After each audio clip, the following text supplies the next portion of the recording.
my name is Hernan Galperin. I'm Associate Professor of Communication at the Annenberg School at the University of Southern California, Los Angeles. I'm also Director of a research group called the Annenberg Research Network on International Communication, and a lot of our work is around digital inequality broadly understood. So just a few examples of those projects. One is that we are mapping broadband deployment and adoption in Los Angeles using very detailed geographically located data. So we're able to know at the city block level, what are the connectivity options, who is connected to what speeds, is it mobile, is it fixed, and that allows us to correlate that data with census data to understand patterns of deployment.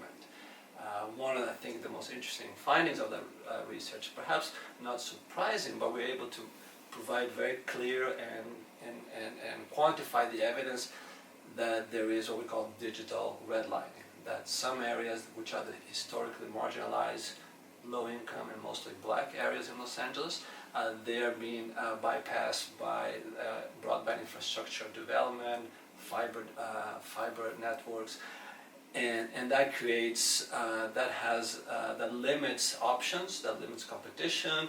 There's evidence that limits business creation. So we are able to document that digital redlining at the very detailed geographical level.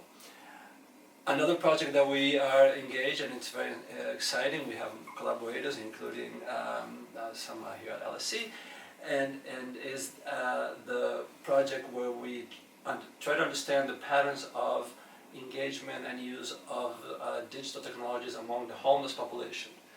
So those who perhaps have not been to Los Angeles in some time, Los Angeles has a major homelessness crisis. There are about 50,000 people living on the streets, in cars, in shelters, but they are considered homeless at some point or another in their lives. And so we're trying to understand in this population what are the patterns of appropriation and adoption of digital technologies, and whether we can link that to positive outcomes. Those will be, for example, if you're more connected, perhaps you are more able to stay connected to family or friends who are not homeless, and that creates opportunities for getting out of homelessness. Or, of course, you can search for jobs. There's a lot of health information that is very critical to this population, which is the mental health and the health issues are very entangled with homelessness. So we're working on this project first by doing a survey, then cognitive interviews, a variety of ways to capture those patterns among the homeless population. Well, I think there's been a lot of progress in terms of understanding digital inequality. I think something I think is very exciting is to start connecting more of our work on digital inequality with those that have been looking at inequality in general.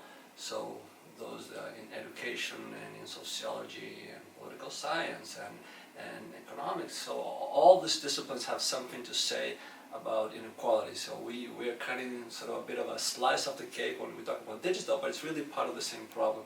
And so making those connections is something that I'm excited, and I think we have still some way to go and some challenges conceptually as well, methodologically sometimes, because we work with different measurements and tools from different disciplines. Another challenge, of course, is as you bring the perspective more local, the local context matters a lot and becomes more difficult to make comparisons. So we try to also understand can we compare apples to apples? Can we compare, let's say, a homeless project with other marginalized populations in other contexts? And the answer is, of course, yes to a degree, but also no to a degree. So we have to be careful, and we have to also develop conceptual tools and also empirical tools to how do we go about comparing populations, knowing that even though we talk about marginalized populations, the drivers, the reasons, the root causes of marginalization may be different. The outcome might be the same, but the institutional context and again the drivers might be very different. Okay.